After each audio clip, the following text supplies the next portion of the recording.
Perang Amerika dengan Iran kembali memanas. Beberapa hari serangan sudah dilakukan, tapi ada sesuatu yang berbeda dari operasi Epic Fury untuk kedua kalinya. Ini bukan sekedar kekuatan udara lagi. Amerika Serikat belajar dari pengalaman dan menyadari Selat Hormuz menjadi kunci keberhasilan pada percobaan kedua ini. Amerika Serikat telah meluncurkan senjata rahasia. Dan ini bukan senjata biasa. Ini adalah sesuatu yang dikembangkan Ukraina dan Amerika Serikat telah belajar cara menggunakannya. Ukraina menyerahkan kunci itu ke Amerika Serikat. Kini, untuk pertama kalinya bagi Amerika Serikat, kunci tersebut dipakai membuka penghalang Selat Hormuz dan Iran tidak siap menghadapi ini. Apa kunci itu? Penjelasan akan disampaikan oleh CENTCOM Amerika Serikat. Dalam sebuah artikel yang diterbitkan di X pada 13 Juli, CENTCOM mengungkapkan bahwa mereka telah melancarkan serangan ofensif terhadap Iran pada hari sebelumnya dan serangan tersebut mengenai beberapa lokasi. Semua itu dilakukan dengan tujuan utama untuk mencegah Iran menyerang kapal-kapal di Selat Hormuz. Pasukan CENTCOM menyerang sistem pertahanan udara militer Iran, situs radar pesisir, kemampuan rudal dan drone, serta kapal-kapal kecil dengan menggunakan pesawat tempur Amerika Serikat, kapal angkatan laut, drone udara serang sekali pakai, dan drone laut serang sekali pakai. Untuk pertama kalinya, artikel itu mengungkapkan, pernyataan terakhir itulah yang menjadi penentu. Untuk pertama kalinya, Amerika Serikat telah menggunakan drone maritim kamikaze untuk menyerang musuh. Dengan melakukan itu, Amerika menunjukkan kepada dunia bahwa mereka terinspirasi oleh keberhasilan Ukraina melawan Rusia di Laut Hitam dan Laut Azov. Ukraina adalah inovator di era teknologi drone, menciptakan cetak biru penggunaan drone laut untuk mengendalikan wilayah perairan kecil. Senjata rahasia Ukraina sekarang sedang digunakan melawan Iran. Namun, benarkah senjata Ukraina yang menyebabkan kerusakan itu? Ada tanda-tanda bahwa itu mungkin benar yang muncul sekitar sebulan sebelum AEC akhirnya menggunakan drone laut untuk pertama kalinya.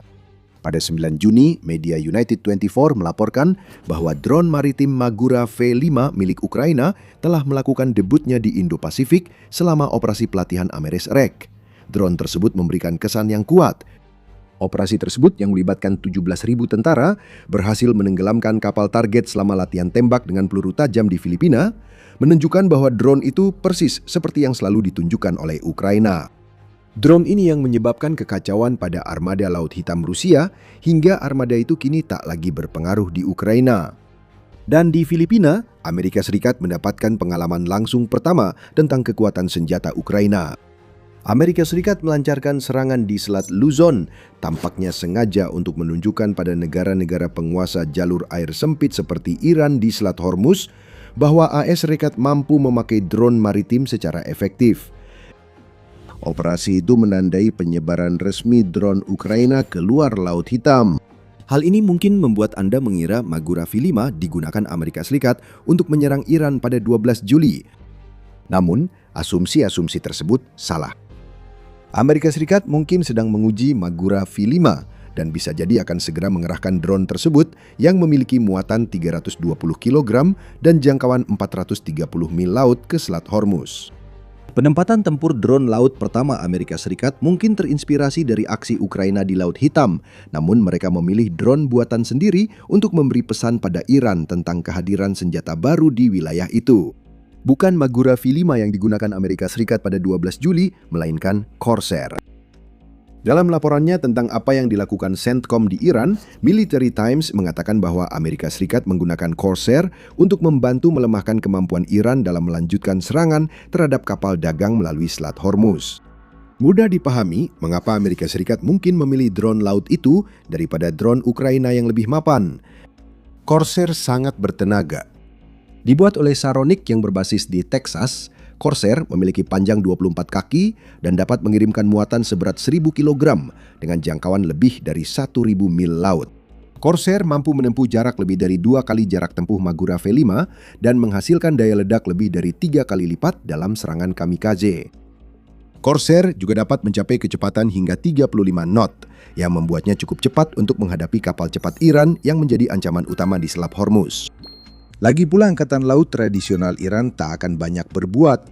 Menjelang akhir fase pertama operasi Epic Fury, AS mengklaim telah menghancurkan lebih dari 160 kapal Angkatan Laut Iran yang pada dasarnya membuat Angkatan Laut Iran lumpuh sejak awal.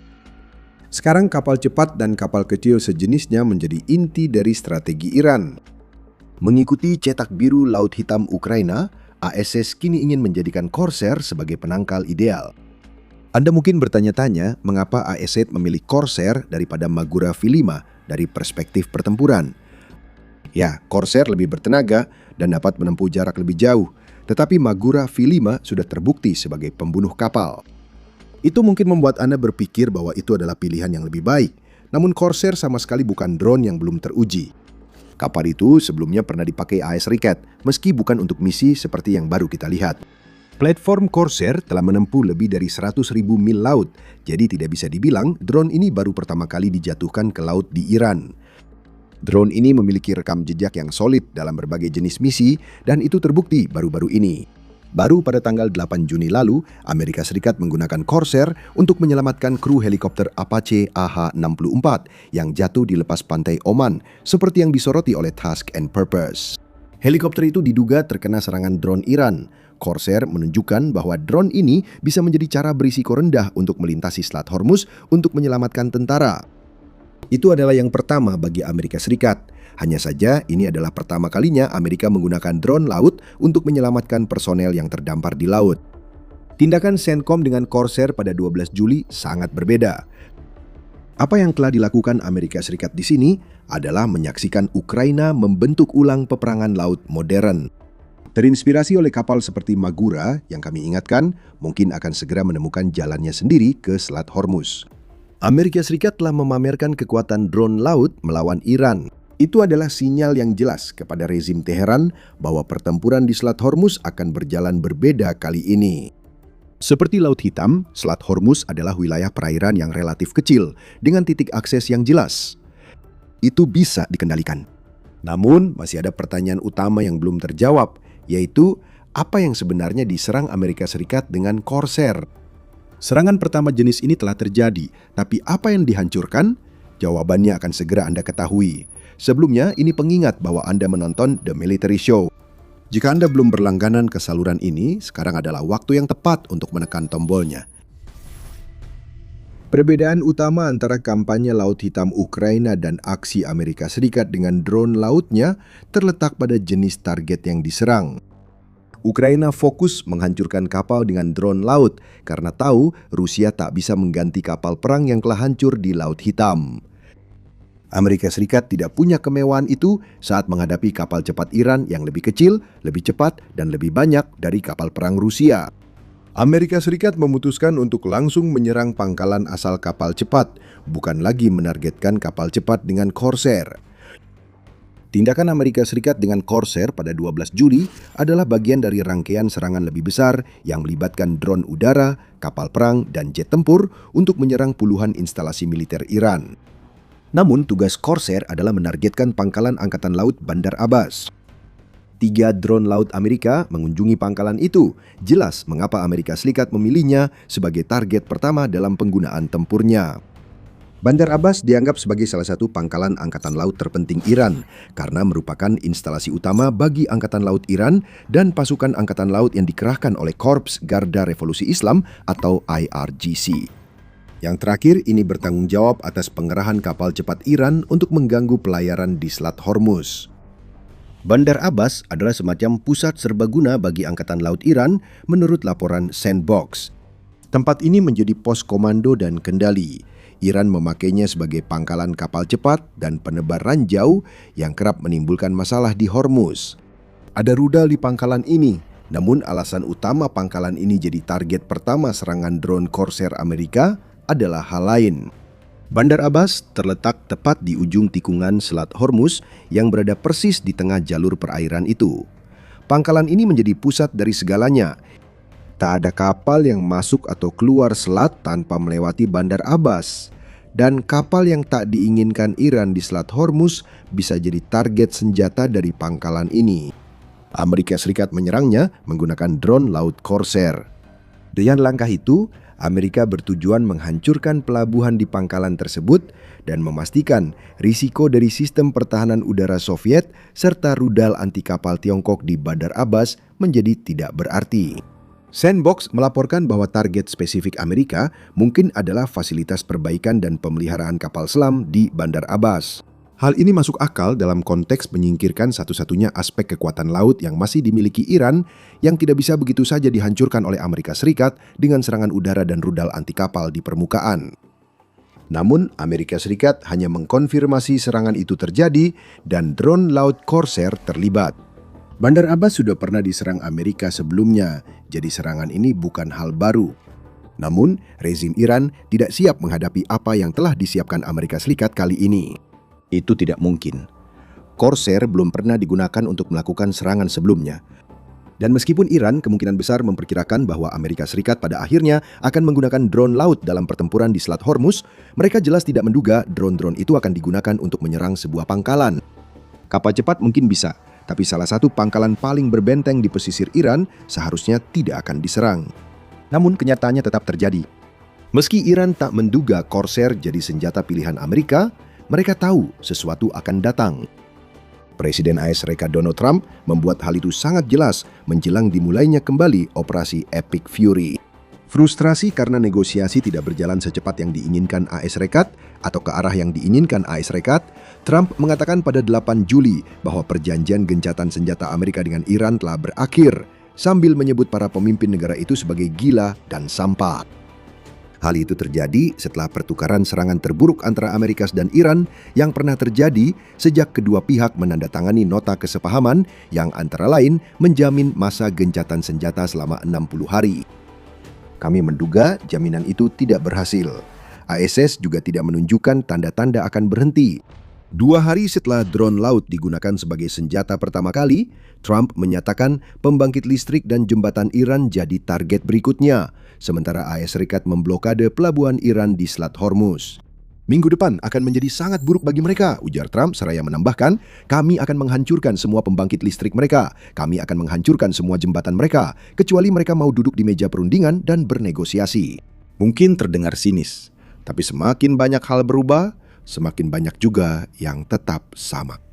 Amerika Serikat dan Iran tampaknya kembali ke posisi beberapa bulan lalu. Ini menimbulkan pertanyaan tentang arti semua ini untuk masa depan. Kita melihat Amerika Serikat melakukan hal baru bersamaan dengan dimulainya kembali serangan udara dan laut yang mewarnai situasi di Selat Hormuz selama sebagian besar periode antara Maret dan Juni.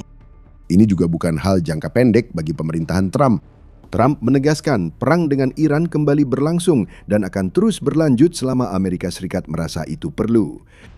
Pemberitahuan resmi telah diberikan kepada Kongres bahwa Amerika Serikat kembali melakukan aktivitas militer di Iran dalam bentuk surat yang dikirim Trump pada 10 Juli, memberitahu Kongres bahwa aktivitas ini telah dimulai.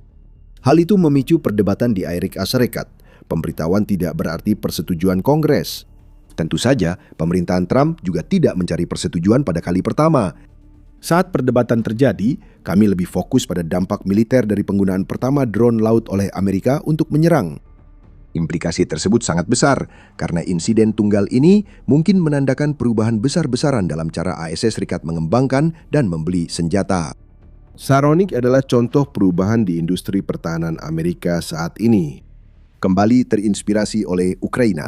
AS kini mengandalkan kontraktor pertahanannya untuk memberikan kemampuan tempur nyata, alih-alih menghabiskan jutaan demi jutaan dolar untuk platform dan senjata, yang sama-sama ditujukan untuk unjuk kekuatan maupun benar-benar digunakan.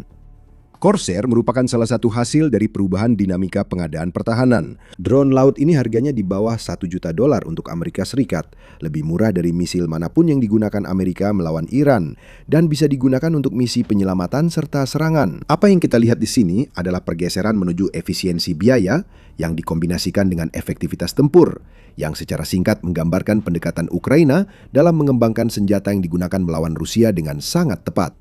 Pergeseran ini masih terjadi. Di Iran, kemungkinan akan ada senjata baru yang melengkapi, bukan menggantikan, senjata yang sudah digunakan Amerika Serikat. Pergeseran ini kemungkinan akan mendorong Amerika Serikat mengembangkan lebih banyak drone berbagai jenis. Sekali lagi, itu karena Ukraina.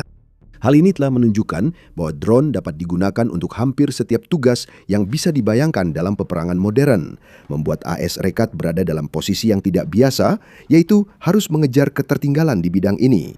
Kembali fokus pada konflik yang kembali memanas di Iran. Jelas bahwa Selat Hormuz akan menjadi titik fokus bagi baik Amerika maupun Iran. Bagaimana mungkin tidak? Kekacauan di jalur perairan ini yang menjadi ciri Operation Epic Fury di awal tahun ketika blokade Iran yang berhasil menyebabkan harga minyak melonjak dan ketegangan meledak di seluruh dunia. Perang membatasi kemampuan negara-negara Teluk menjual minyak dan membuat banyak negara barat gelisah menghadapi konflik yang menurut mereka seharusnya tidak terjadi. Harga minyak sudah mulai naik lagi, lapor CNBC. Bukan kebetulan bahwa serangan pertama yang dilakukan oleh Corsair terjadi di Selat Hormuz. Pada akhirnya, siapapun yang menguasai jalur air ini akan menjadi pemenang dalam perang antara Amerika dan Iran. Kedua belah pihak mengetahuinya. Trump sudah umumkan blokade, serta tuntutan tarif 20% untuk kapal-kapal, dan tuntutan itu segera ditarik kembali. Iran menyatakan akan menghentikan seluruh ekspor minyak Timur Tengah lewat selat tersebut. Iran juga mulai melakukan serangan sendiri dengan menghantam pangkalan militer Amerika Serikat di Kuwait dan Bahrain, serta kapal tanker minyak berbendera UEA di Selat Hormuz sebagai balasan atas serangan Amerika. Rasanya seperti musim semi tahun 2026 terulang kembali. Bagi AS, perbedaannya kini adalah mereka punya senjata baru di Selat Hormuz. Dampak senjata itu terhadap keadaan masih harus dilihat. Corsair jelas efektif, tapi tampaknya tidak mungkin akan digunakan untuk mengejar kapal cepat. Financial Times memperkirakan bahwa Iran memiliki antara 500 hingga 1.000 kapal jenis ini. Menggunakan armada drone laut seharga hampir $1 juta untuk memburu mereka tidak efisien dan mungkin sulit dilakukan karena jumlahnya yang sangat banyak. Sebagai gantinya, AS mungkin akan menggunakan Corsair seperti yang sudah kita lihat, yaitu untuk penyelamatan saat diperlukan dan serangan terhadap pelabuhan serta pangkalan pesisir yang digunakan Iran untuk mengendalikan Selat Hormuz. Logikanya masuk akal. Menghadang kapal cepat Iran langsung di sumbernya akan mengurangi ancaman pada pelayaran dan memberi AS Arikas waktu lebih banyak untuk mencapai tujuannya di Iran sebelum tekanan dari komunitas internasional kembali menghambatnya seperti sebelumnya. Ada juga kemungkinan bahwa Corsair bisa digunakan untuk mengawal kapal dagang di Selat Hormuz.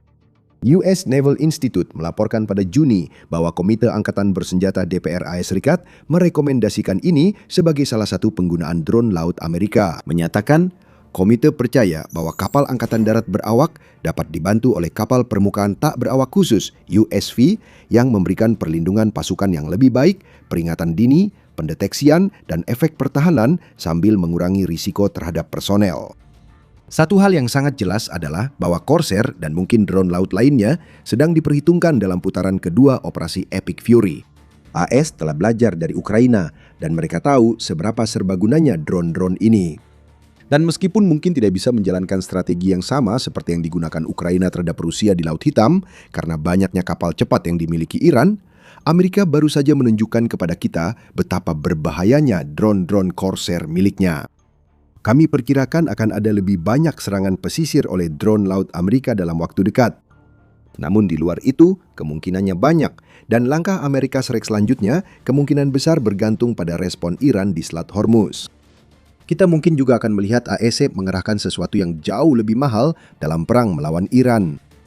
Begini, AS memiliki jenis kapal tertentu. Dulu dianggap kekecewaan senilai $22 miliar, kapal ini kini berevolusi dari bencana menjadi senjata super dengan rudal hipersonik yang mampu menyerang target ribuan kilometer jauhnya. Apa senjata super ini? Temukan jawabannya di video kami. Jika kamu merasa video ini bermanfaat, masih banyak lagi yang akan datang. Berlanggananlah ke The Military Show dan aktifkan lonceng notifikasi agar kamu selalu mendapat pemberitahuan setiap kali kami merilis analisis video terbaru. Dan seperti biasa, terima kasih sudah menonton.